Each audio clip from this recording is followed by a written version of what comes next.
Very helpful. Thank you very much indeed. That's Rebecca Morell, our science correspondent. Well, we're going to turn to China now. It says it wants to vaccinate 40% of its whole population by June. Bear in mind the population of China is 1.4 billion. So far, over 50 million COVID-19 vaccines have been delivered. If there are single doses, that means roughly 3 to 4% of the population has already been vaccinated. And this latest target means China will aim to deliver 560 million doses within 4 months. That's not far off the entire population of North America. Well, let's bring in the BBC's China media analyst, Kerry Allen, who's live with this. Kerry, do we have details on how on earth they're going to scale up at this pace? Well, I mean, China's shown it's had the capacity before in terms of testing to be able to organise people and get massive populations together in order to receive medical treatment. I mean, I think back to last year around November time, Qingdao, a city with a population of 9 million people, received tests within 5 days. So China has the capacity to be able to do these mass kind of procedures.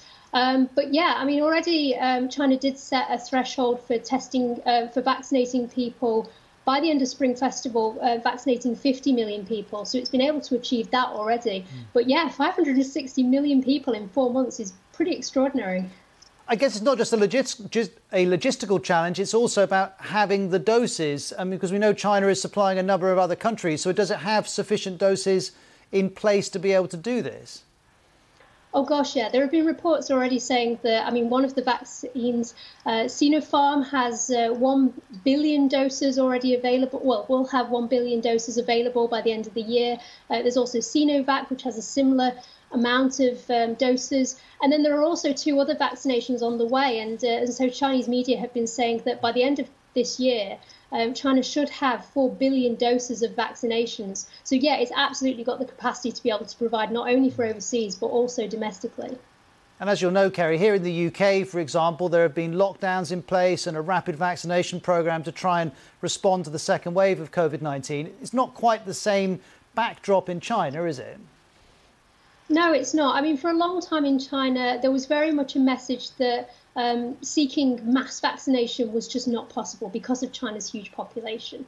So instead, what was happening was where local outbreaks were identified, China had these very rapid, very strict lockdowns in place. But also China's had some experiences learning from SARS back in the early noughties, where people do understand that, yeah, okay, you know, huge population, you have to be able to go on as life as normal. You can't just stay under lockdown. I mean, China's got a huge economy as well.